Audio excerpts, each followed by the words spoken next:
Começando, tá começando.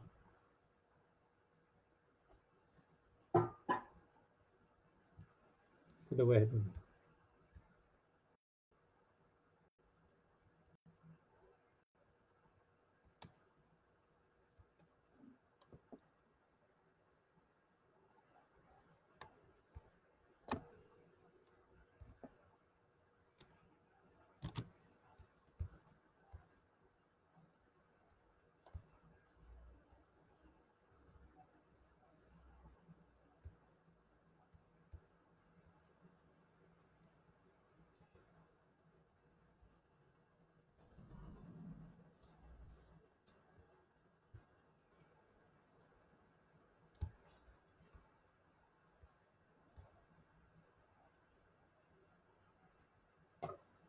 Amém? Estamos começando. Cadê o povo? Vamos esperar o povo chegar.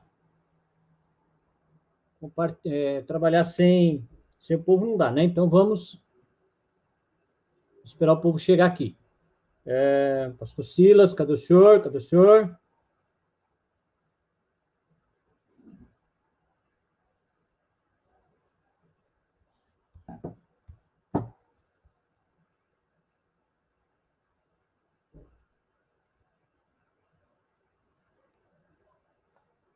Cadê eu? Cadê eu?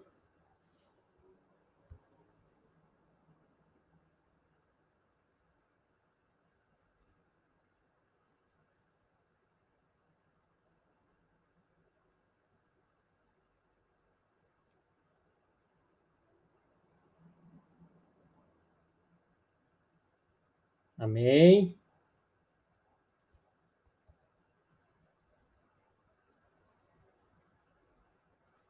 Amém, graças a Deus. Vamos esperar o povo. Por enquanto só está eu e o senhor. Aí não dá certo eu ministrar para o senhor. Vamos esperar o povo chegar aí. Deixa eu ver mais aqui. Vamos compartilhar. Compartilhar, cadê o povo? Glória a Deus. Vamos ver para quem mais que eu compartilho aqui. Marcola.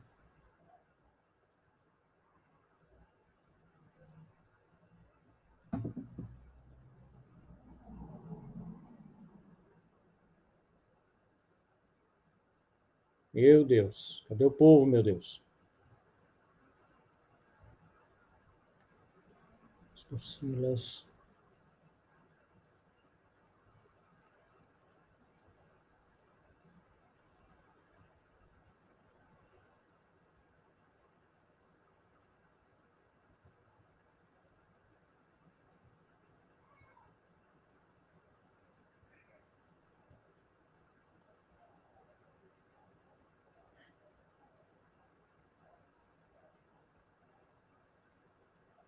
Cadê o povo, meu pastor? Cadê o povo? Lucas, Josué. Pio, gente boa.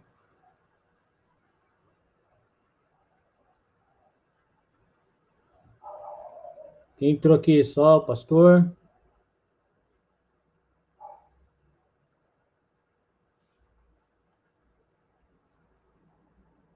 Só está no privado? Não, está no privado não. Tá no público. Está no público.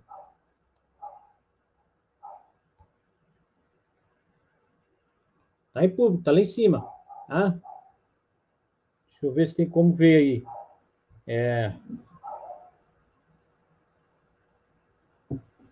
Se o senhor olhar lá em cima, pastor, na transmissão da live, o senhor vai ver aí um símbolo do planetinha. Tá? É sinal que tá em público. Compartilhar. O que mais?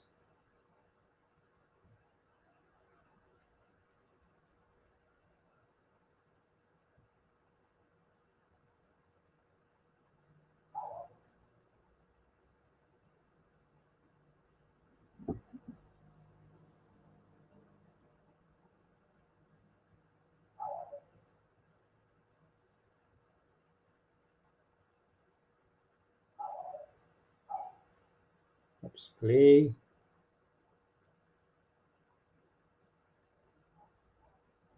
Ah, eu vou ministrar só para o senhor, pastor. Ministrar só para o senhor, não. O senhor sabe tudo isso aqui, viu, pastor? Vamos compartilhar, vamos compartilhar.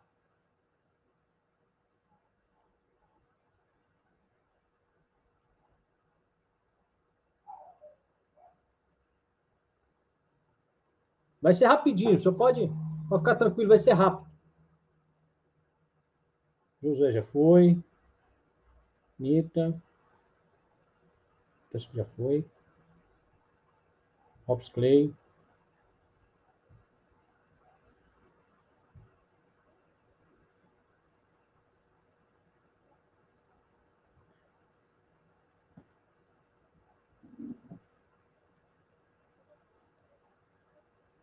Vamos lá, cadê o povo?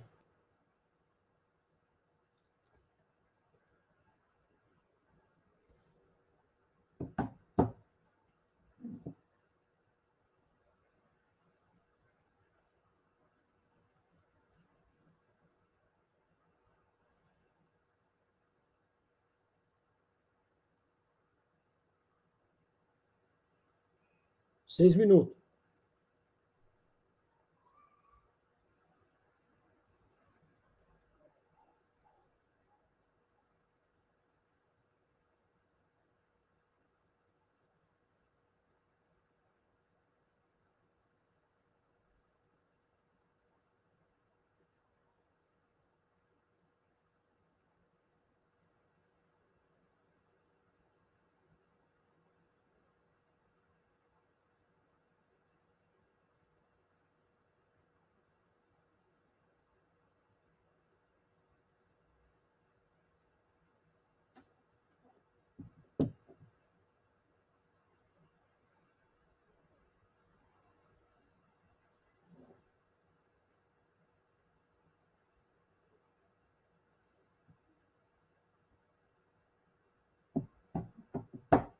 Meu Deus.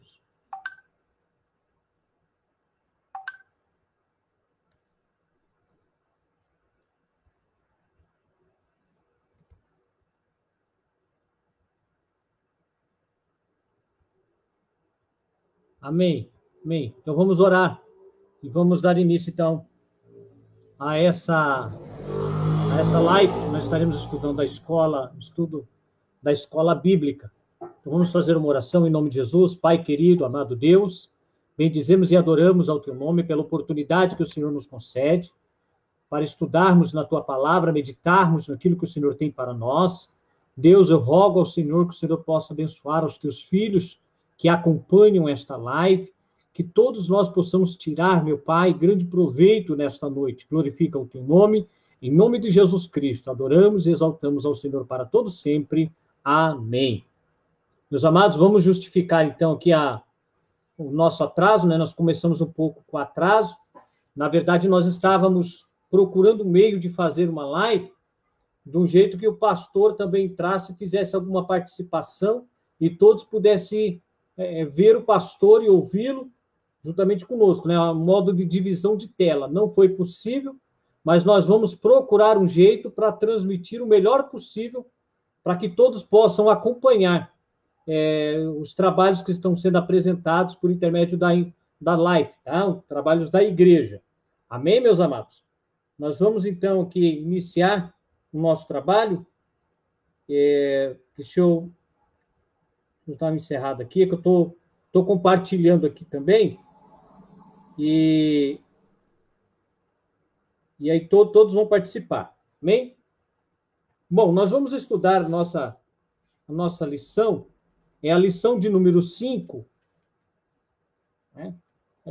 Difícil dos irmãos estarem participando pelo Face do pastor, aí que fica difícil para mim mandar a paz para os irmãos, né? Mas eu vou mandar a paz para todo mundo aí, em nome de Jesus. Deus abençoe a todos. Fiquem na graça, na paz aí, que tem muita bênção de Deus para as nossas vidas. Amém? Tá estranho, parece que eu estou ministrando só para o pastor aqui, fica meio difícil. Mas vamos lá. Texto áureo da nossa lição, o nosso título é a lição de número 5, diz: Libertos do pecado para uma nova vida em Cristo. Texto áureo, Mas Deus, que é riquíssimo em misericórdia, pelo seu muito amor com que nos amou, estando nós ainda mortos em ofensa, nos vivificou juntamente com Cristo. Efésios capítulo de número 2, versículos de número 4 e o versículos de número 5. Tem alguma coisa para comentar aqui neste textual, mas logo eu volto aqui para fazer um comentário, tá? Na verdade prática, por meio da maravilhosa graça divina, fomos libertos do pecado, perdoados e salvos da condenação, e ainda recebemos o direito à vida eterna. A leitura bíblica em classe está em Efésios capítulo de número 2, versículos de 1 ao 10. Se você quiser acompanhar na Bíblia, acompanhe. Quem tem revista, acompanhe pela revista. E vos vivificou, estando vós mortos em ofensa e pecado, em que noutro tempo andaste segundo o curso deste mundo, segundo o príncipe das potestades do ar, do espírito que agora opera nos filhos da desobediência, entre os quais todos nós também antes andávamos nos desejos da nossa carne, fazendo a vontade da carne e dos pensamentos, e éramos por natureza filhos da ira, como os outros também. Mas Deus, que é riquíssimo em misericórdia, pelo seu muito amor com que nos amou, estando nós ainda mortos em nossas ofensas, nos vivificou juntamente com Cristo, pela graça sois salvos, e nos ressuscitou juntamente com ele, e nos fez assentar nos lugares celestiais em Cristo Jesus, para mostrar nos séculos vindouros as abundantes riquezas da sua graça, pela sua benignidade para conosco em Cristo Jesus. Porque pela graça sois salvos, por meio da fé, e isso não vem de vós, é dom de Deus. Não vem das obras para que ninguém se glorie, porque somos feitura sua, criados em Cristo Jesus para as boas obras, as quais Deus preparou para que andássemos nelas. Esta é a leitura da nossa aula de hoje. E nós não podemos perder muito tempo, então nós já vamos direto ao nosso assunto. Se houver alguma pergunta, os irmãos que estão acompanhando pelo Face do pastor Silas, perguntem lá para ele e ele vai enviar para nós as perguntas que forem surgindo aí, e nós vamos respondendo segundo a medida do possível. Amém? Meus amados, eu disse que eu tinha um comentário para fazer no texto áureo, e é uma coisa interessante, esta lição, ela é riquíssima, riquíssima. É uma lição tremenda, uma lição abençoada. E nós vamos tirar muito proveito desta aula de hoje. Então, fica conosco até o final, porque você não vai se arrepender. Eu tenho certeza que tem muita bênção de Deus para as nossas vidas. Bom, olha só. No comentário aqui, diz aqui, ó, Deus é riquíssimo em misericórdia. Né? Ele nos amou de uma forma muito grande. Pelo seu muito amor com que nos amou, estando nós ainda mortos em nossas ofensas, ele nos vivificou. Ou seja, conforme Adão, ele comete a iniquidade, ele traz o pecado ao mundo, mediante o que nós entendemos da palavra, a morte, ela entra no mundo, trazendo a morte espiritual. Aquela comunhão que o homem tinha com Deus, ele agora já não tem mais. Ele perde a comunhão. Ele perde aquela liberdade que ele tinha com Deus, de andar, de conversar, de dialogar. Ele perde o contato com Deus. Isso reflete uma morte espiritual. Então, o que o comentarista ele está dizendo aqui é que Deus, ele nos amou de uma forma tão grande, com a sua misericórdia, e o autor diz que Deus ele não é apenas misericordioso, ele é rico em misericórdia.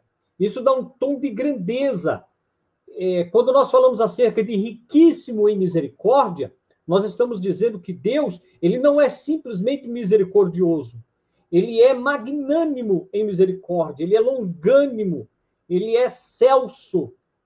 Não adianta. Todas as palavras que nós procurarmos para tentar explicar o quão Deus é misericordioso, nós ainda vamos ser falhos nisso tudo.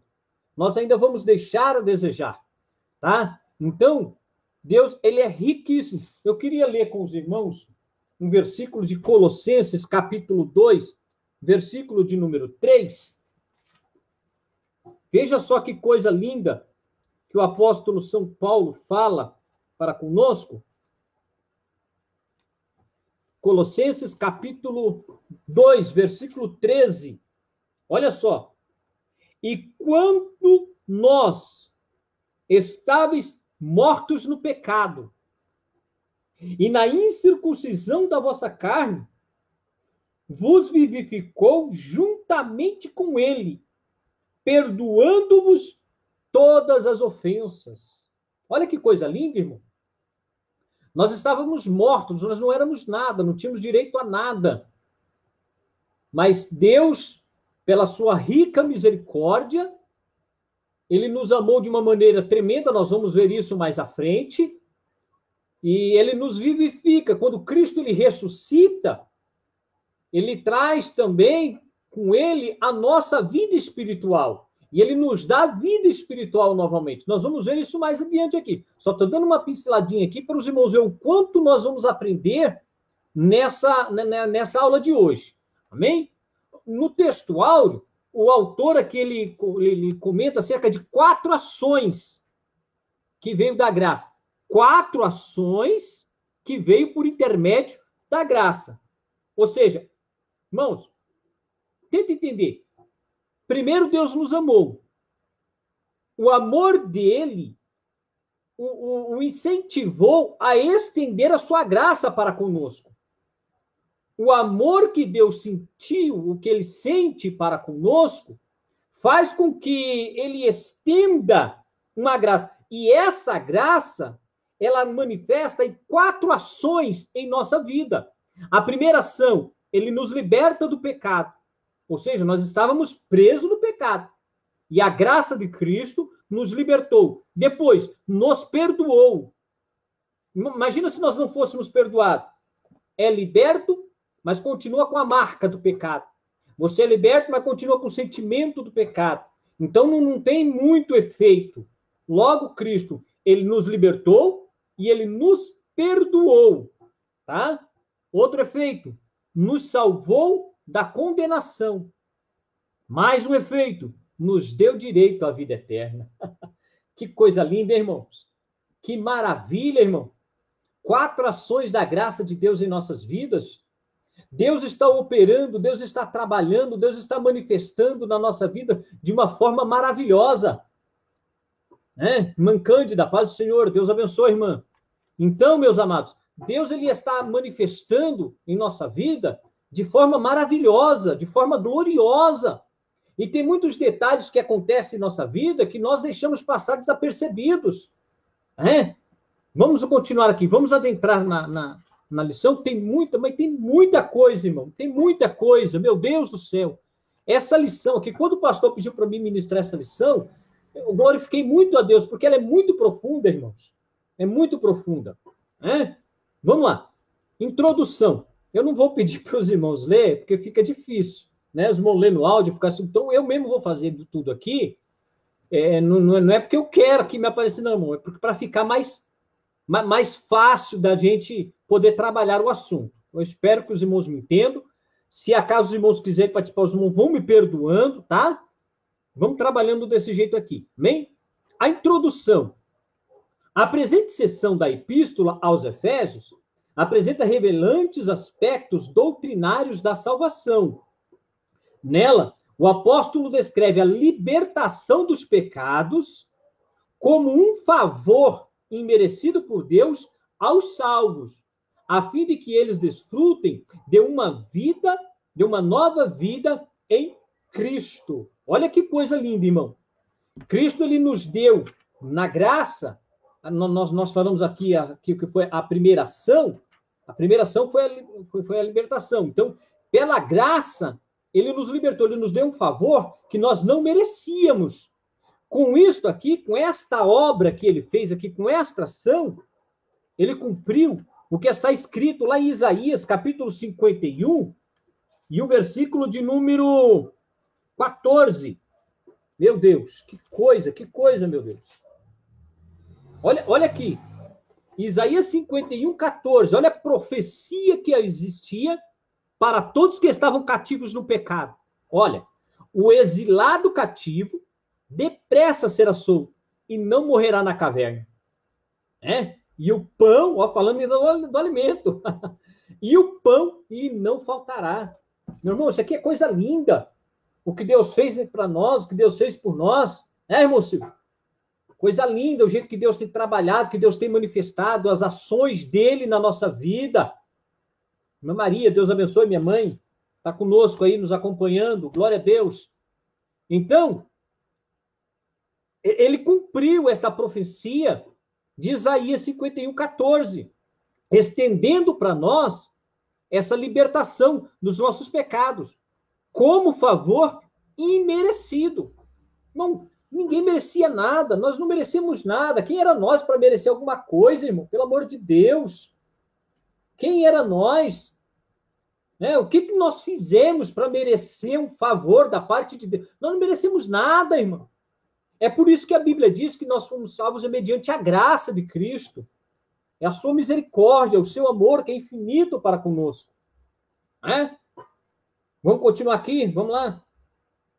Primeiro tópico, a antiga natureza, morta em ofensas e pecados. Então, olha aqui. No início da epístola, o apóstolo Paulo lembra que antes da regeneração, estávamos mortos em ofensas, pecados, e éramos, por natureza, filhos da ira. Guarde este nome. Filhos da ira. Por que eu estou te pedindo para guardar esse nome? Você vai ver lá na frente o quanto Deus... Deixa eu procurar uma palavra menos ofensiva. Uma palavra menos ofensiva. O quanto Deus se decepcionou com a natureza humana. Filhos da ira. Olha o tanto que Deus se decepciona com a natureza humana. Então vamos lá. Primeiro subtópico. Nossa condição anterior. O apóstolo diz assim: e vos vivificou, estando vós mortos em ofensas e pecados. Diz o primeiro versículo. A palavra ofensa, do grego, paraptoma, tá? Paraptoma é a palavra grega que significa ofensa. Tem o sentido de passo e falso, de forma deliberada. O termo para o pecado é hamartia, o qual descreve aquele que erra o alvo. Eita glória! Aquele que erra o alvo. Que coisa, não é? Ou seja, Deus nos fez para um propósito e nós erramos o alvo. Está entendendo? Deus, ele preparou você para um objetivo e enquanto você estava no pecado, você errou o alvo. Não alcançou o objetivo. Está entendendo a grandeza do assunto aqui? Em vista disso, o homem em sua natureza decaída é diagnosticado como morto. E quando se fala como morto, quer dizer que não tem mais esperança, não é? Não tem mais jeito. Vamos lá, vamos continuar. Ou seja, uma declaração da real condição das pessoas sem Deus. O conceito é morte moral e espiritual. Irmão, morte moral e espiritual. Você já passou por alguma situação em que você estava procurando dar um conselho para alguém e a pessoa falar para você, que moral que você tem para vir me dar esse conselho? Por exemplo, não é do nosso feitio, nós, evangélicos, nós servos de Deus, não temos esse costume. Mas o cidadão que fica o dia inteiro brigando com a mulher, batendo na mulher, Aí, quando o filho está prestes a casar, ele vai chamar o filho e vai querer dar conselho para o filho, amar a esposa, não judiar dela. E o filho vai falar, mas que conselho, que moral que o senhor tem para me dar esse conselho? Né? Então, olha só, estávamos mortos moralmente, não tínhamos moral para nada.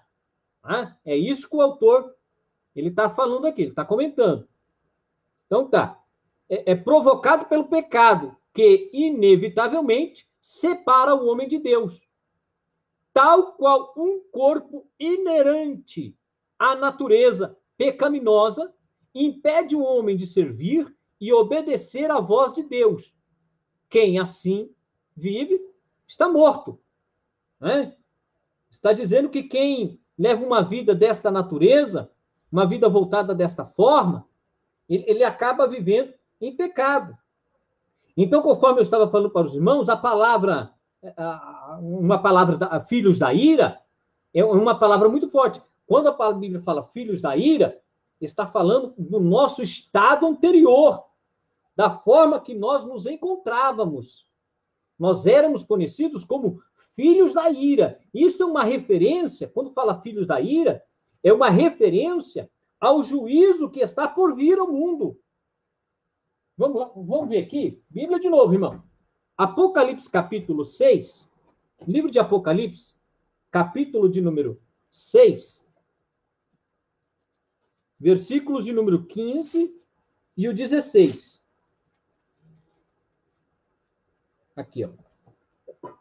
Olha só aonde nós estávamos na história. E os reis da terra, e os grandes, e os ricos, e os tribunos, e os poderosos, e todo servo, e todo livre, se esconderam nas cavernas e nas rochas das montanhas, e diziam aos montes e aos rochedos, cai sobre nós e escondei-nos do rosto daquele que está sentado sobre o trono e da ira do Cordeiro. Você tem uma ideia da dimensão da ira? Agora há pouco nós falamos da dimensão da misericórdia. Agora, no versículo, está falando da dimensão da ira. Irmãos, é algo tão tremendo que o povo procura se esconder nas cavernas. Eles preferem morrer soterrado pelas rochas do que enfrentar a ira do Cordeiro. E nós éramos filhos da ira, ou seja, nós éramos sujeitos a passar por aquilo, nós éramos destinados a isso, não tinha outra opção. Estávamos naquela natureza. Pai do Senhor, irmão Ezequiel, meu querido amigo, servo de Deus, companheiro, lá de São Paulo, primo meu. Vamos continuar aqui, irmãos? Então, nós éramos, irmãos, esta natureza aí. Éramos considerados como filhos da ira. Não, praticamente, não tinha jeito. Nós vamos ver isso mais à frente. Eu tenho que correr, meu Deus do céu. Senão não vai dar tempo aqui, irmão. Vamos lá, vamos continuar aqui. Filhos da ira. Né? Nós éramos filhos da ira e não tinha jeito de nós sermos salvos. Amém, meus queridos? Glória a Deus. Repito, se tiver alguma pergunta, os irmãos podem perguntar. Os irmãos estão acompanhando no Face do nosso pastor Silas Grisantes, os irmãos podem perguntar para ele aí, e ele vai passar a pergunta para nós. E os irmãos que estão acompanhando conosco aqui também, pode mandar para nós aqui mesmo na live, que eu tenho condição de olhar aqui e acompanhar. Tá bom? Vamos para o segundo subtópico? Nossas ofensas e pecados. A má conduta em que noutro tempo andaste é descrita por Paulo por meio da metáfora do ato de andar. Refere-se às atitudes erradas adotadas na vida passada do salvo antes da regeneração. Então, ou seja, Paulo está falando aqui acerca de umas atitudes de vida erradas. Olha só o que ele fala aqui, ó. Ele cita aqui 3 tipos de andanças, vamos dizer assim, 3 tipos de forma em que o homem andava. 3 tipos. O primeiro tipo que ele diz aqui, ó, andaste segundo o curso deste mundo. Os costumes eram praticados conforme o sistema mundano da época, tais como imoralidade, o furto, a mentira.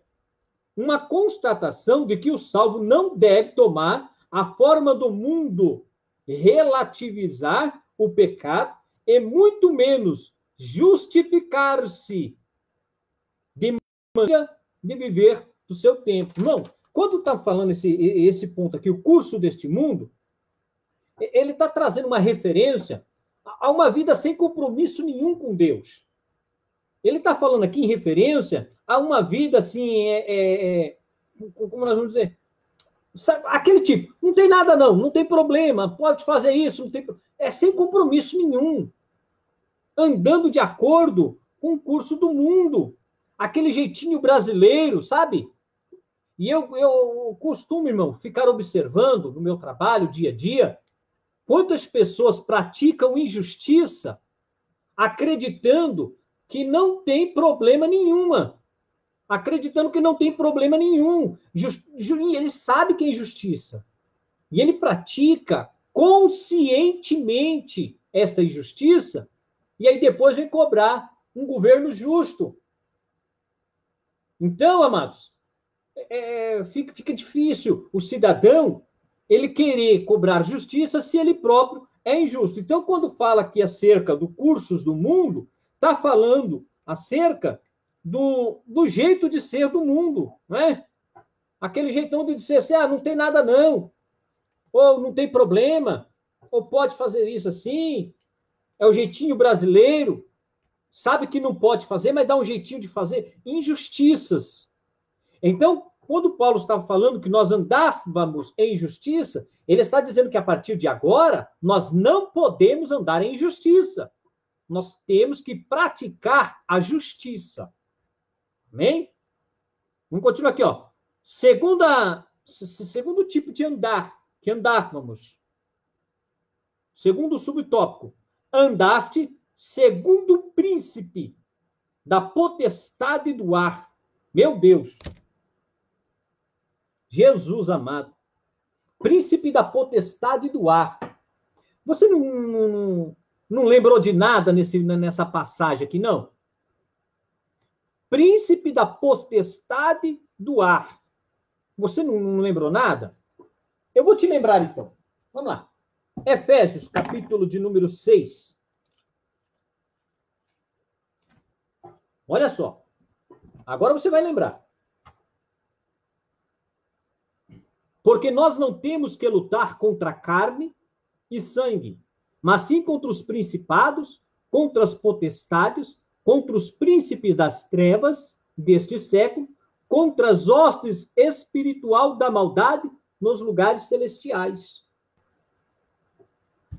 Você entendeu? E agora o que o comentarista estava dizendo? Que nós andávamos segundo o príncipe da potestade do ar, ou seja, segundo a vontade do diabo, irmão.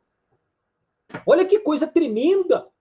Uma vida sem Deus é uma vida andando de acordo com o que o diabo quer. Os incrédulos, os ateus, as pessoas que até acreditam, mas não aceitam, não reconhecem, não confessam, eles acabam andando mediante a vontade do diabo, porque a própria incredulidade já é parte dele, é vontade dele. E é isso que o comentarista me estava dizendo aqui. Né? Meu Deus do céu, que coisa tremenda, irmão. Hein? Sabe o que isso causou? O tamanho da angústia que esse negócio causou? Daqui a pouco eu vou te mostrar. Vou continuar lendo aqui, ó. Uma alusão a Satanás, que excede a autoridade sobre os poderes do mal. Indica que os agentes malignos têm a capacidade de influenciar os homens desobedientes e incrédulos. Então, Paulo, o comentarista diz, claro, pegando a palavra do apóstolo São Paulo, né, conforme ele está falando, está no nosso texto áureo, tá? Nós andávamos segundo o príncipe das potestades do ar. Nós andávamos segundo a vontade do diabo. É forte a palavra, mas é a verdade. É assim que nós andávamos.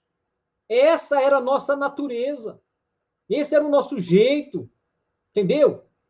Era assim que nós caminhávamos. Vamos para frente, irmão? Vamos para frente. Mas adiante da carta, mais adiante na carta, Paulo alerta que a nossa luta é contra tais seres do mal. Foi esse versículo que nós lemos aí, de Efésios capítulo 6. Contudo, não é necessário temer, pois Deus exaltou Cristo acima de todos eles. Glória a Deus. Não precisamos ter medo do diabo, das afrontas, das ameaças, não precisamos ter medo, porque Cristo venceu ele por nós. Amém? Vamos lá. Terceiro andar, forma de andar. Terceira forma que nós andávamos antes de vir a Cristo. Andávamos fazendo a vontade da carne e dos pensamentos. E agora, irmão? Nós temos mania, é nós mesmo, temos mania de colocar a culpa no diabo por tudo. Tudo. O cidadão cai no adultério, ele põe a culpa no diabo. Mas ele não percebe que, primeiro, para que ele caia no pecado, o pecado entra pelos seus olhos. Cobiça. Está entendendo? Vontade da carne. Irmão, pode acreditar, nem tudo que acontece de errado, o diabo não faz um pingo de esforço para o cidadão pecar. O diabo não faz um pingo de esforço. Eu acho que o máximo que ele faz é jogar a ideia. É o máximo. Os demais, o cidadão pratica porque ele quer. Essa que é a verdade. Então, olha aqui, ó. Andávamos fazendo a vontade da carne e dos pensamentos. Referência à inclinação para fazer o mal. Algo inerente à natureza humana. Estão incluídos aqui os pensamentos pervertidos, a prática de todos os desejos desordenados da carne. Todos nós, como resultado, éramos filhos da ira. Olha isso, hein? Olha isso. Devido ao pecado da carne, nós éramos também filhos da ira. Então, não tem como falar, a culpa é do diabo. Não, a culpa é do cabra que peca. Mesmo porque tu tem o livre-arbítrio. Mesmo porque tu tem o jeito de falar, o jeito de trabalhar. O pastor está comunicando aqui que os irmãos da Liberdade estão acompanhando lá. Glória a Deus por isso. Deus abençoe os irmãos da Assembleia de Deus do Liberdade. Então, firme aí, irmão. Está uma benção. Glória a Deus. Então, como resultado, nós éramos filhos da ira. Isto é, condenados e desprovidos do favor divino. Paulo sublinha que essa era a nossa condição. Entretanto, aprouve o Deus Pai nos eleger e nos predestinar para filhos de adoção. Meus amados, antes de Cristo em nossa vida, nós éramos depravados. Esta é a palavra certa. Nós éramos depravados. Nós vivíamos de uma natureza morta. Nós vivíamos de uma forma desordenada. E na forma que nós andávamos, como citei, nós andávamos em três formas, segundo o curso deste mundo, quer dizer, conforme a natureza vai mandando andar, segundo o príncipe das potestades do ar e segundo a vontade da nossa carne. Três formas, três naturezas do pecado. Agora, sabe o que isso tudo resultou? Eu vou mostrar para você a dimensão da consequência da forma que os homens andavam. Gênesis. Vamos lá, meu. Vamos em Gênesis. Leia a Bíblia, irmão. O bom de ministrar a escola, amado, ela é Bíblia. Se não ler Bíblia, não tem como, né, irmão? Nós estamos aqui para isso, não é? Então, vamos lá. Aqui, ó. Gênesis, no capítulo de número... Deixa eu ver aqui.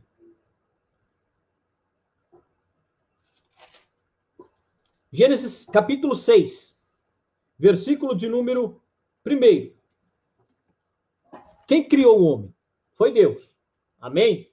Glória a Deus. Não tem como eu te ouvir dar glória a Deus, mas tenho certeza que você diz amém. Então foi Deus que criou o homem. Deus, ele tinha poder para aniquilar, para destruir. Deus tem poder para pôr fim em tudo, se ele quiser. No entanto, ele preferiu deixar com que o homem continuasse. Deus deu ao homem o livre-arbítrio, Deus deu ao homem a consciência, ok? Agora, conforme o homem andava nessas naturezas de pecado que nós lemos, que nós aprendemos até aqui, essas 3 formas de andar no pecado, que é segundo o curso deste mundo, que é segundo a vontade do príncipe das trevas, que é a vontade do diabo, e segundo as vontades da carne, isso causou um problema muito sério. Gênesis 6, versículo 5, olha isso. E viu o Senhor que a maldade do homem se multiplicara sobre a terra, e toda a imaginação dos pensamentos de seu coração era má continuamente. É ou não é o que nós lemos aqui? Hã? Vamos lá, verso 6. Então arrependeu-se o Senhor de haver feito o homem sobre a terra, e pesou-lhe o coração. Meu Deus, hein, irmão? Que situação que o homem chega, né, irmão? Deus, eu fico meditando Deus quando criou Adão, que tinha comunhão com ele. Ele estava feliz. Eu fico, mas Deus é onisciente? Ele é onisciente, sabe de tudo, sabia de tudo, óbvio, claro. Mas nós somos carne, nós somos sujeitos a pensar esse tipo de coisa, tá? É uma conjectura. Então Deus criou Adão e estava naquela comunhão, aquela coisa muito linda, conversando, tal. De repente Adão pecou. Deus ficou triste. Deus, por intermédio das promessas que fez para Adão, né? Deus exortou Adão, Deus corrigiu Adão, Deus mandou as consequências. No entanto, Deus, ele deu uma porta de escape, que diz que na semente da mulher, é a promessa, ok? Mas o ser humano continuou praticando obras ainda mais pecaminosas.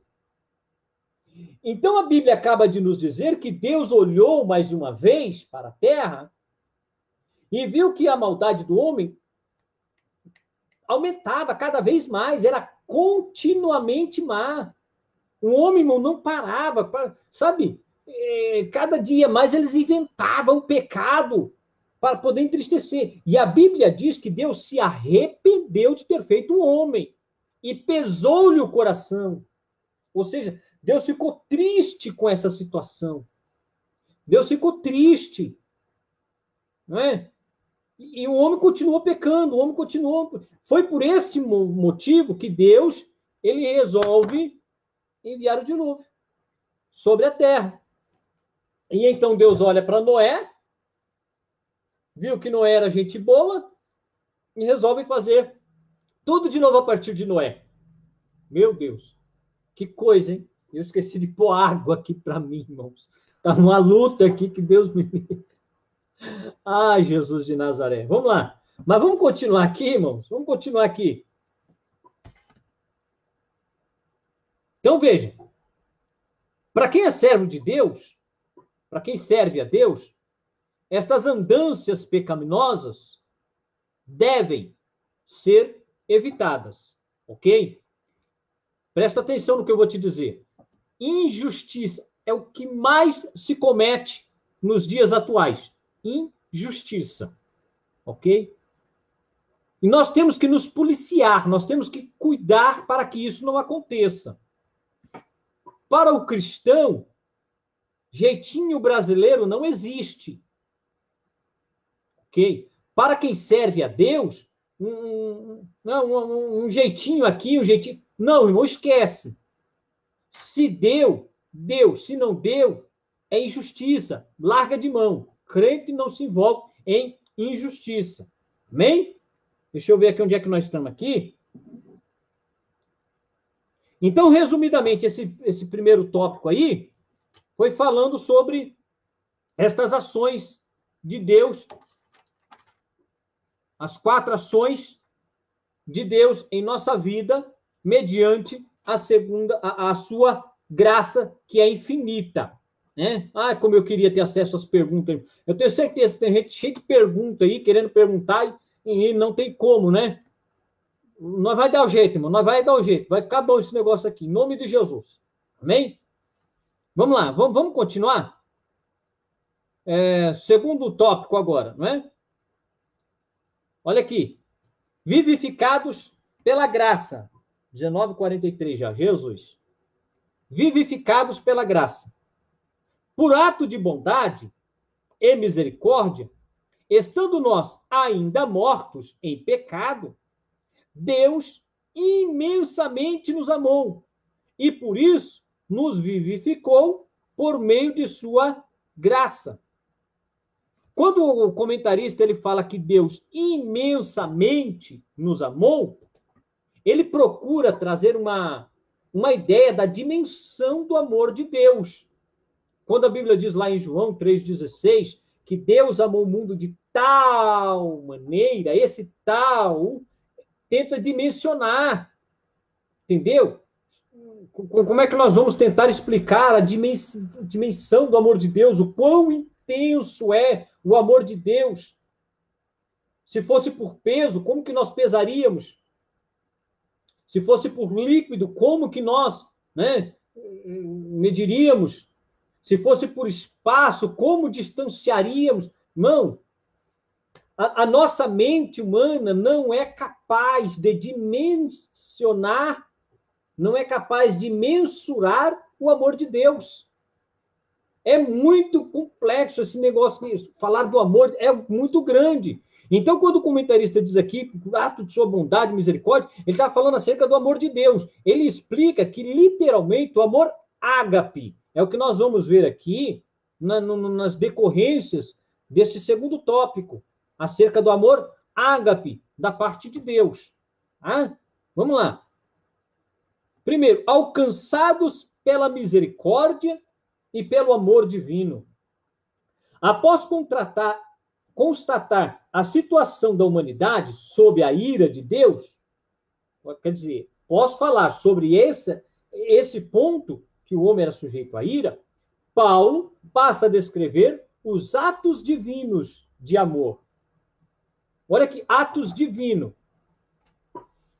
Deixa eu tentar simplificar aqui, atos divinos de amor. É difícil, mas deixa eu tentar. Você que é casado, pastor Silas, eu, muitos outros irmãos aí que estão acompanhando que é casado, já namoraram um dia, não é? E quando você namorava, você levava flores, é um ato de amor. Você fazia poema, é um ato de amor. Fazia promessas absurdas, meu Deus do céu, prometer da lua para a mulher, prometer da estrela para a namorada, é um ato de amor. Então, irmãos, nós vamos ver aqui agora que Deus ele nos ama e o amor dele é tão profundo, o amor dele é tão imenso, e ele agiu em meio a este amor. E qual foi a atitude do amor de Deus para conosco? Qual foi a forma que Deus encontrou para demonstrar este amor que ele sente conosco? Né? Vamos lá. Os atos divinos de sua misericórdia alteraram os atos divinos do amor e de sua misericórdia, alteraram o quadro caótico. Deixa eu riscar isso aqui é muito profundo também, ó. Alteraram o quadro caótico da raça humana, começando com uma conjunção adversativa, o apóstolo declara exultante, ou seja, alegre, firme, mas Deus, que é riquíssimo em misericórdia, pelo seu muito amor com que nos amou. Olha só o jeito que ele fala. Eu acredito que ele encheu a boca para falar isso. Eu acredito que ele falou com o coração tão alegre. É por isso que o comentarista diz aqui que o apóstolo declara exultante. Né? É Deus que é riquíssimo em misericórdia, pelo seu muito amor com que nos amou. O ato de misericórdia implica compaixão e simpatia. Compaixão e simpatia. Deixa eu marcar aqui, irmão, para mim não me perder aqui, porque eu parece que eu estou ficando velho. Estou me perdendo facinho aqui. Ó. Olha só. O muito amor de Deus. Deus nos ama. O amor dele é tão profundo que ele se coloca no nosso lugar. Quando nós falamos acerca de compaixão, nós estamos falando acerca do ato de se colocar no lugar da pessoa. É por isso que eu fico observando muitas vezes as pessoas dizer que ama e por uma simples deslize acaba condenando o coitado. Por um simples deslize acaba falando mal do irmão. Por um deslize fala mal da irmã. Aonde que está a compaixão nisso? Meu irmão, errar é humano. Todos nós somos sujeitos à falha. Não é? Então, o ato de compaixão é tentar se colocar no lugar da pessoa. Será que você conseguiria evitar um pecado? Para estar falando de alguém que cometeu o pecado? De alguém que caiu e não conseguiu se levantar até um momento? E muitas das vezes, se nós temos que ir lá evangelizar, nós estamos agredindo, falando mal, isolando, rejeitando. Não é? Então, o ato de Deus, eles comparam isso daí. Ele é compaixão e simpatia. Deus não tem apatia para com ninguém, é simpatia. Ele trata todo mundo com o mesmo amor, com a mesma compaixão. Não adianta nós falar que Deus ele ama mais o fulano porque fulano tem dinheiro e ele é mais abençoado. Não, isso é mentira. Não. Fulano tem mais dinheiro, para prestar atenção. De repente ele estudou mais, tem uma posição melhor na sociedade, por isso ele tem mais dinheiro. Isso não quer dizer que Deus ama ele mais do que nós, não. Quer dizer que ele conseguiu alcançar uma posição que eu e você não conseguimos. Né? Então vamos continuar aqui. A carta aos Efésios ensina que ao prover à humanidade um meio de escape da merecida ira, Deus não se mostra apenas misericordioso. Olha mais uma palavra linda aqui, ó. Deus não se mostra apenas misericordioso, mas abundante em misericórdia. Isso aqui, irmão, mais uma vez o comentarista está tentando dimensionar algo que a mente humana é impossível. É impossível nós dimensionarmos a misericórdia de Deus. Meu Deus do céu, como é que eu vou dimensionar a misericórdia dele? É difícil, irmão. Pensar em um Deus que pega um homem, como era o apóstolo Paulo antes, né, que ele era Saulo, a misericórdia de Deus pega um homem como ele era e faz dele um missionário. Tenta entender, irmão. Deus pegar um homem que era um assassino e faz dele um pregador do evangelho. Você está entendendo? Que coisa tremenda. Abundante misericórdia. E essa, ó, mais uma vez, mais uma palavra que ele tenta usar aqui, ó. E essa riquíssima misericórdia procede do seu muito amor com que nos amou.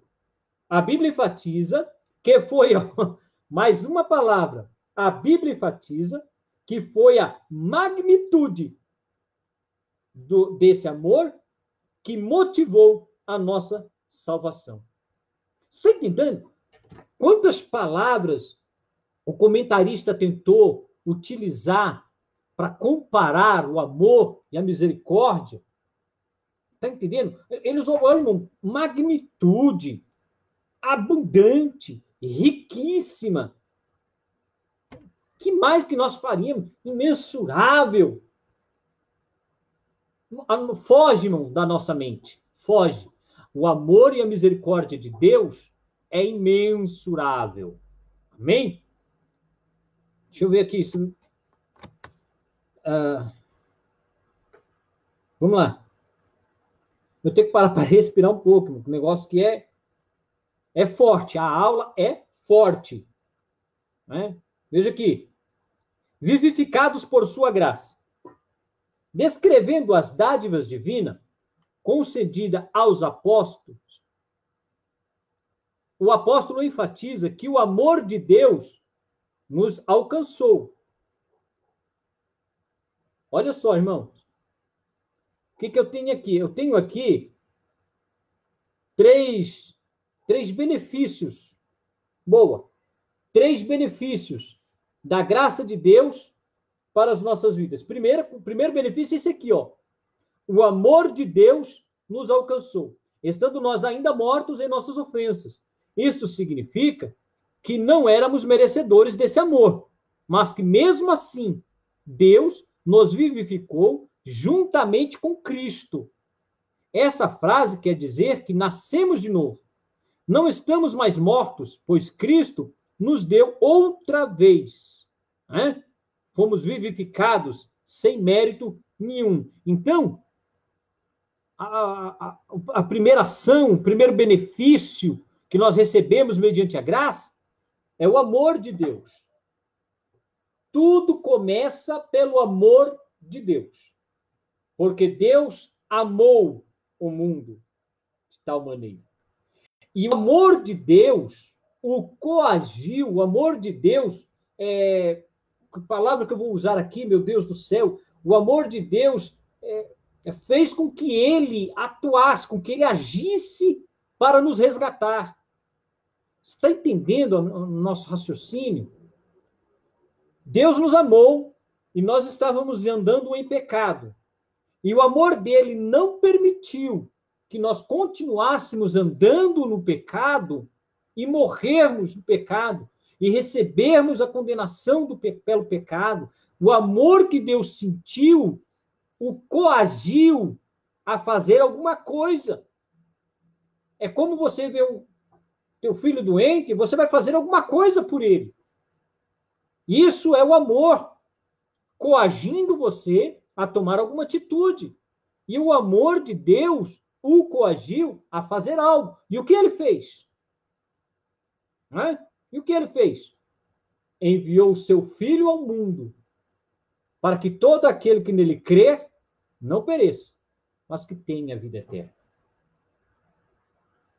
Hein, irmão? É profundo o assunto. É lindo demais essa história aqui.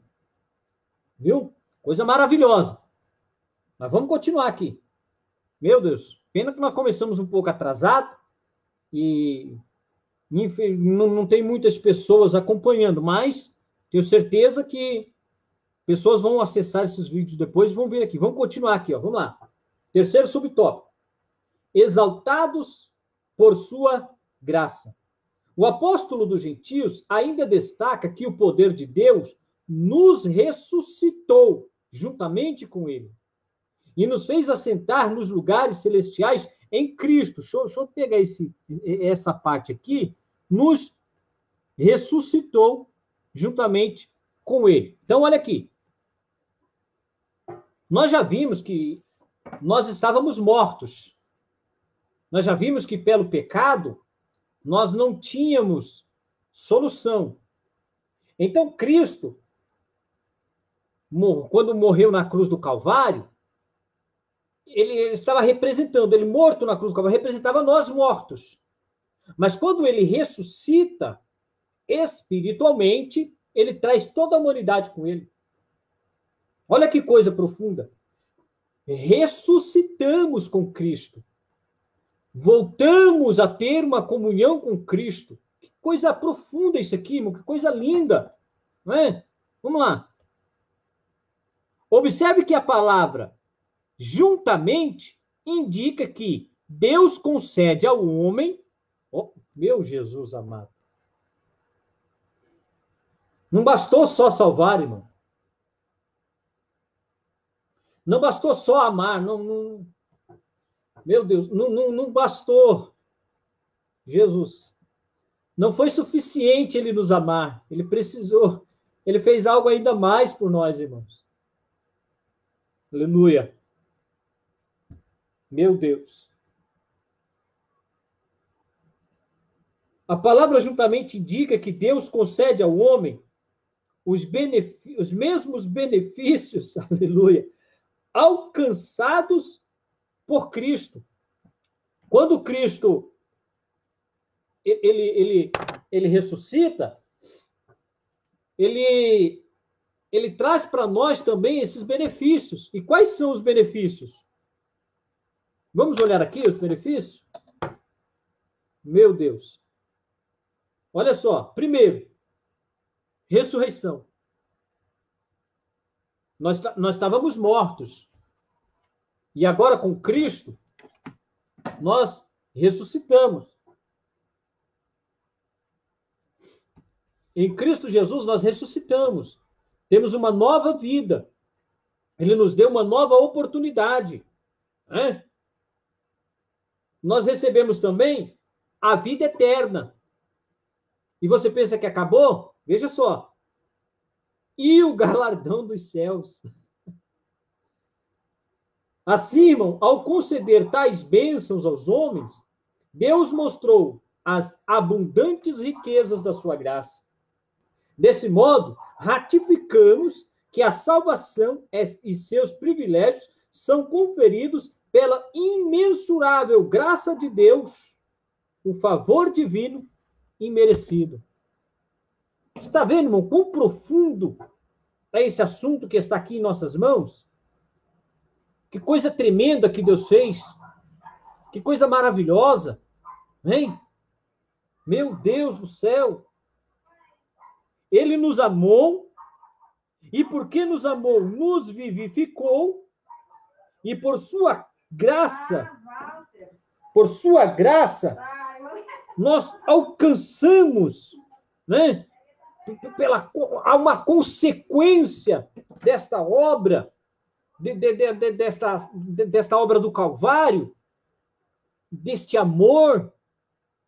Ele nos derrama a sua graça e traz a ressurreição, traz aleluia, traz a ressurreição, a vida eterna e o galardão dos céus. Olha que coisa linda, meu Deus do céu. Deus abençoe. É claro, aí, ó. Meu Deus do céu. Você pediu para ele pedir água para mim? Então, irmãos, o que Deus fez por nós é uma coisa muito maravilhosa, uma coisa assim, tremenda, uma coisa grande. Não é? Mas vamos continuar aqui? Vamos partir para o próximo tópico? Esse tópico aqui, irmão, fala tremendamente. Com licença.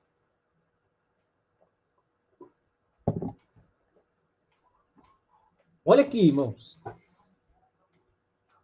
A salvação não vem das obras. Né? A salvação não vem das obras. Vamos meditar aqui. Se o irmão tiver a revista, acompanhe conosco. Em Efésios, Paulo revela que a salvação não depende das obras humanas, porque pela graça sois salvos, por meio da fé. Porém, uma vez salvo, o crente deve praticar as boas obras. Tem um comentário profundo, irmão, que eu quero fazer para os irmãos. Eu acho que eu vou ler logo toda essa... Não, vamos mais um pouquinho aqui, vamos lá. Deixa eu ler mais um pouco aqui, irmãos. Acompanhe aí, tá?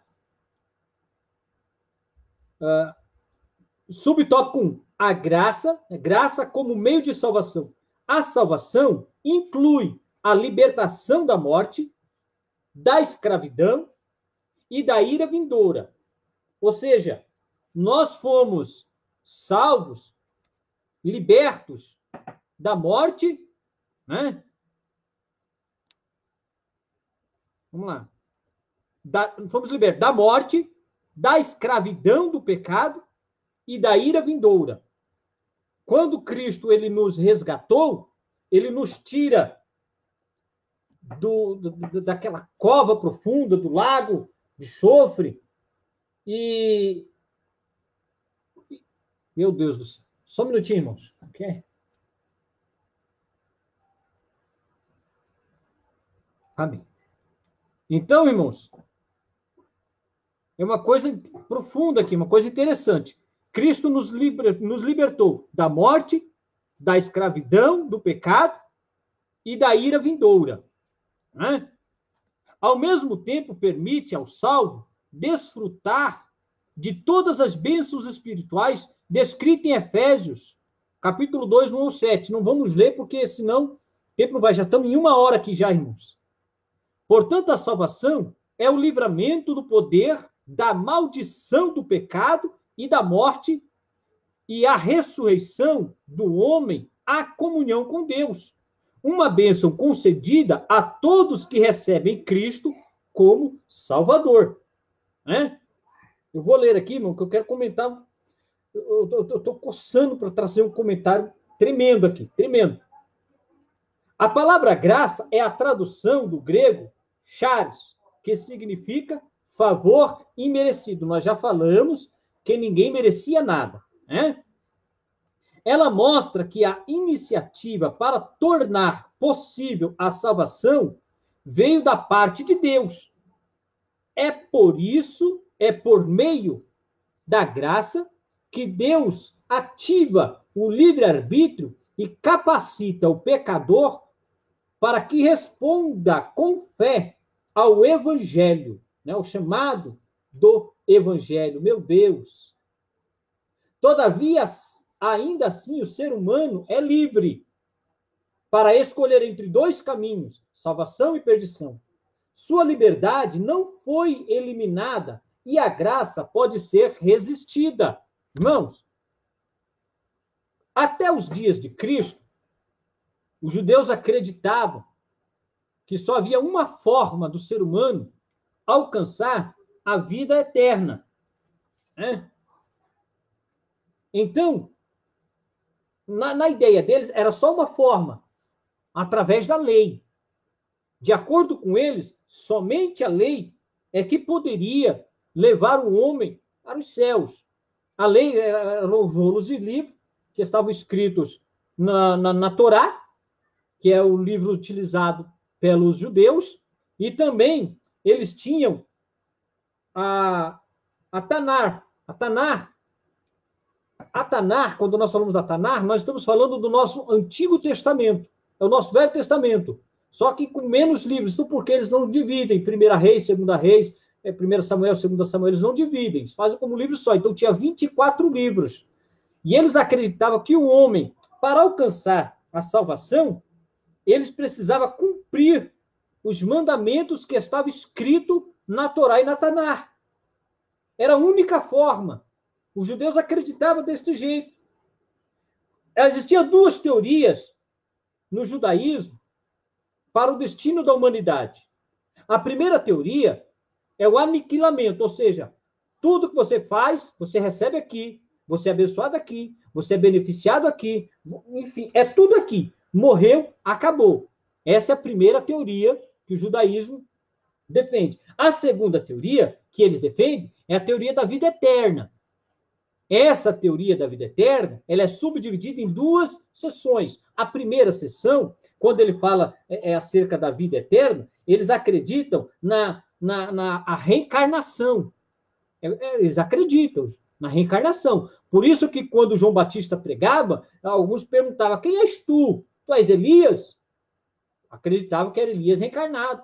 Me lembro também que Jesus chama os discípulos e pergunta para eles assim, irmãos, e Jesus pergunta, o que o povo está falando ao meu respeito? Eles estão dizendo que eu sou quem? Aí os discípulos respondem, olha, estão dizendo que o senhor é Elias ou um dos profetas. Eles acreditavam na reencarnação. A outra teoria que eles acreditavam da vida eterna era a ressurreição. Essa baseada, né, lá em Daniel, capítulo de número 12. Então, eles acreditavam desta forma. Era a única forma deles alcançarem a salvação, era essa. Era o único jeito, né? Então, veja só, uma coisa interessante é que quando fala em alcançar a salvação mediante a lei, na própria Tanar, tem uma pergunta aqui, agora eu respondo ela. Tá? Se a pessoa praticar boas obras já é salvo, presta atenção. Irmãos, olha só.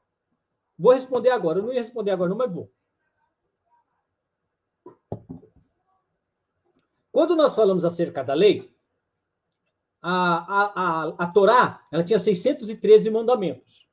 Esses mandamentos, eles são voltados exclusivamente para Deus e para o próximo. Ou seja, para mim alcançar a salvação, eu preciso amar a Deus sobre todas as coisas e ao próximo como a mim mesmo.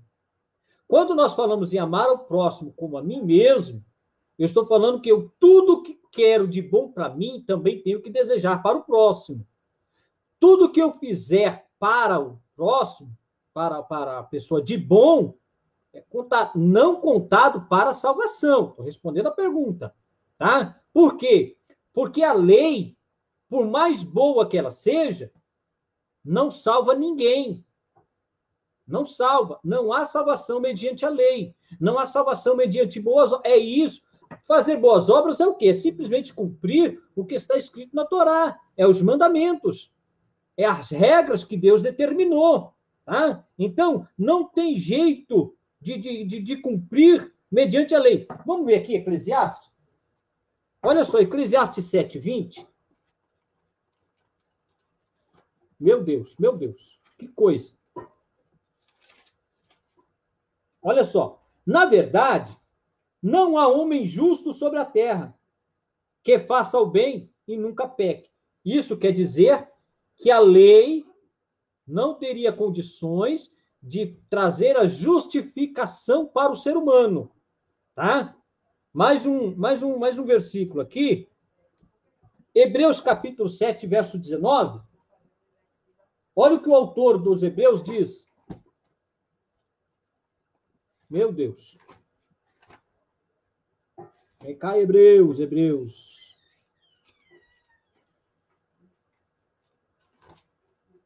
Hebreus, capítulo 7, versículo 19.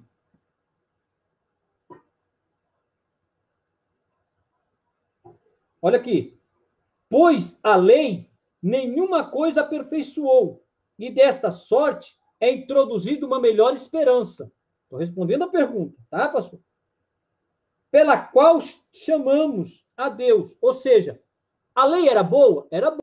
Por que Paulo, o autor aos Hebreus, eu tenho mania de falar que é Paulo, mas não sabemos quem foi. Por que o autor aos Hebreus ele escreveu dizendo que a lei nunca aperfeiçoou coisa alguma? Será que a lei era ineficaz? Será que a lei tinha alguma coisa errada? A resposta não está na Bíblia mesmo. Romanos, capítulo 7, verso 14. Olha que agora sim, Paulo, olha o que ele diz, Romanos 7,14. Porque bem sabemos que a lei é espiritual, ou seja, ela provém de Deus. Mas eu sou carnal, vendido sob o pecado. Então, irmão, não há condições do homem ser salvo mediante a lei. Tem um versículo chave, irmão, que eu queria achar para os irmãos, mas eu não vou achar, deixa eu ver se esse aqui... Meu Deus. Sim. Aqui, olha aqui. Todos aqueles, pois, que são das obras da lei, estão debaixo do pecado, da maldição. Porque está escrito, maldito todo aquele que não permanecer em todas as coisas que estão escritas no livro da lei para fazê-las. Verso 11. E é evidente que pela lei ninguém será justificado diante de Deus, porque o justo viverá pela fé. Então não tem condições do homem ser salvo mediante obras. As obras não salvam, tá? As obras não salvam. Mas e agora? Eu fico meditando, lembra da parábola do bom samaritano, que o cidadão chegou para Jesus, ele era um homem estudado da lei, e ele chega para Jesus e fala assim, o que eu devo fazer para alcançar a vida eterna? Jesus, vocês conhecem as leis? Conheço. E ele cita algumas leis, resumidamente, amará ao Senhor teu Deus sobre todas as coisas e ao próximo como a ti mesmo. Né? Jesus diz, muito bem, faz isso e viverás. Mas por que Jesus simplesmente faz isso e viverás? Porque ninguém cumpre a lei. Nós não temos condições. Então surgiu agora um problema muito sério, irmão. Muito sério. A raça humana está perdida agora, porque pela lei ninguém é salvo. E agora? Agora vem Cristo, cumpre a lei, porque em Cristo a lei é cumprida, e morre para nos resgatar de todo pecado. Então, pelas obras, meu querido, ninguém será salvo. Fazer alguns, mediante algumas religiões ensinam, não, vamos só ser bonzinho, que vai resolver o problema. Não resolve o problema, amados. Não resolve. A salvação, ela é mediante a fé. Reconhecer que Cristo é a nossa esperança. Amém? Deixa eu dar continuidade aqui. Espera aí, deixa eu ver aqui. Glória a Deus por isso. Irmão Cléo Ferrari, ô irmão. Glória a Deus. Deus abençoe. Deus abençoe, irmão. Vamos lá. Vamos terminar aqui, irmão? Aleluia. Isso. A fé deve ser considerada. Eu estou aqui no primeiro subtópico do terceiro tópico, tá? A fé deve ser considerada como a aceitação da obra realizada por Cristo em nosso favor. Ela é a resposta à graça de Deus, através da qual recebemos a salvação. Então, veja só, nós precisamos reconhecer que Cristo é a salvação. Né? Isso porque, irmãos, uma coisa que é bem interessante, estou me lembrando agora, no século XVI, surgiu João Calvino e trouxe a teoria da predestinação. E o que ela diz? O que ela diz que Deus já sabe quem será salvo. E uma vez que você é salvo, salvo para sempre. Isto é a salvação incondicional, ou seja, independente do que o homem fizer. Tá? Essa é a teoria da predestinação pregada por João Calvino, no século XVI. Pouco depois que João Calvino traz essa teoria, Arminius, ele entra com a teoria arminiana. E o que ele defende? Ele defende que a salvação é mediante a graça de Cristo. Ou seja, o cidadão reconhece que Cristo Jesus, ele é o seu Salvador. Perdoou o seu pecado, fez a obra do Calvário, e ele reconhece que sem Cristo nada podemos fazer. Então, esta é a salvação. Ela é a salvação condicional. Ou seja, existe salvação? Existe. Condicional. Qual é a condição para que o homem seja salvo? Fé. Sem fé é impossível agradar a Deus. Amém, amados? Vamos lá. O pastor está rindo aí, né? Pastor, está achando boa alguma coisa aí, né, meu mestre? Vamos adiante. Vamos encerrando aqui no segundo subtópico. Obras como evidência da salvação. Aqui Paulo usa duas negações para endossar a origem da salvação. A primeira expressão, isso não vem de vós. Tá? Trata-se da salvação pela graça que provém de Deus. A segunda ratifica que a salvação não vem das obras. Respondeu aí, chefão? A salvação não vem das obras, o que indica não se tratar de recompensa de algum ato humano. Entre essas afirmações, excluem a possibilidade de alguém ser salvo por esforço pessoal. Meu Deus do céu, irmão! Se é para ser salvo, o ser humano precisa ser bonzinho, complicou, hein? Ninguém será salvo mediante os seus atos bondosos. Não existe salvação. É mediante a graça de Cristo. Não vem das obras para que ninguém se glorie. Né? Glória a Deus por isso. Vamos lá. Como a salvação é uma realização divina, agora somos feitura sua, criados em Cristo para boas obras. Agora, entrou um detalhe tremendo aqui agora. Agora Cristo, veio em nossa vida, nos transforma, muda a nossa vida, né? Ô, irmão, paz, irmão Alexandre Borba, companheiro meu aí, paz. Então, olha só, Cristo molda a nossa vida e em Cristo somos moldados para boas obras. Por que nós fazemos boas obras? Para ser salvo? Não. Fazemos boas obras porque somos salvos em Cristo Jesus. Tá? Então, pelas obras, ninguém será salvo. A salvação vem por Cristo. Todo cristão que crê que é salvo pratica boas obras. Um detalhe interessante, irmão, com licença mais uma vez. Jesus disse para os discípulos: é chegado a vós o reino de Deus. Quando o reino de Deus ele entra em nossa vida, é automático. As nossas atitudes passam a ser caracterizadas como boas obras. Logo, as boas obras que fazemos é devido ao reino de Deus que habita no ser humano. Como que Deus vai manifestar o amor dele? Através de você, das suas obras. Você amando, é Deus amando por teu intermédio. É isto em que o comentarista está falando para nós aqui. Tá? Vamos lá. Uma transformação ocorreu. Agora em Cristo somos uma nova criatura. E as coisas velhas se passaram. Por isso, se antes o apóstolo usou a metáfora do andar numa perspectiva negativa, outrora andávamos fazendo umas obras, agora, por meio de uma perspectiva positiva, somos instados a andar fazendo boas obras. Não como meio de ser salvo, mas como evidência da salvação. Amém, amados? É isso aí que o autor está dizendo.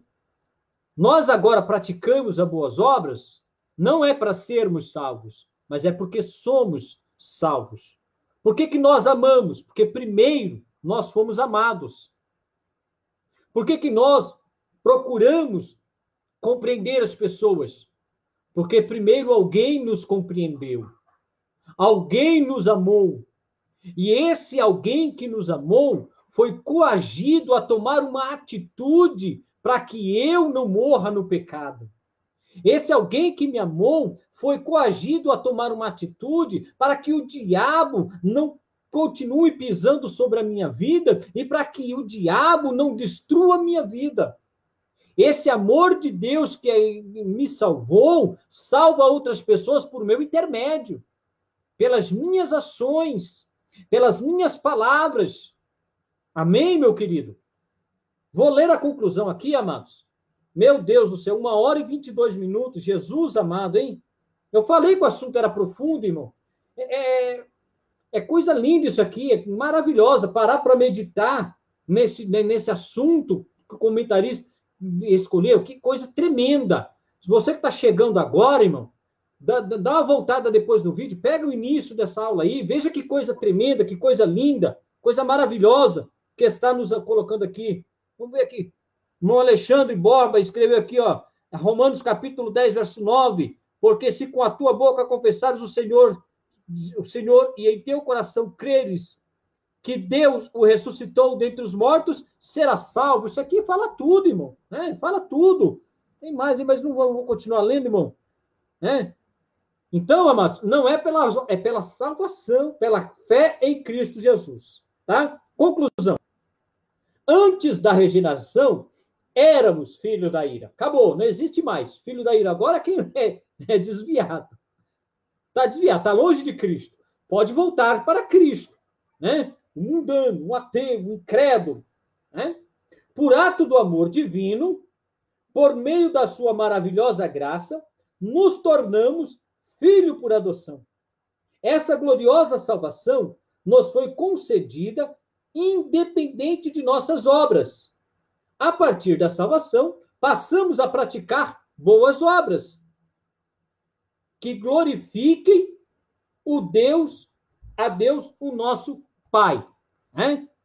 Amém? Vamos só ler isso aqui, Mateus 5,16.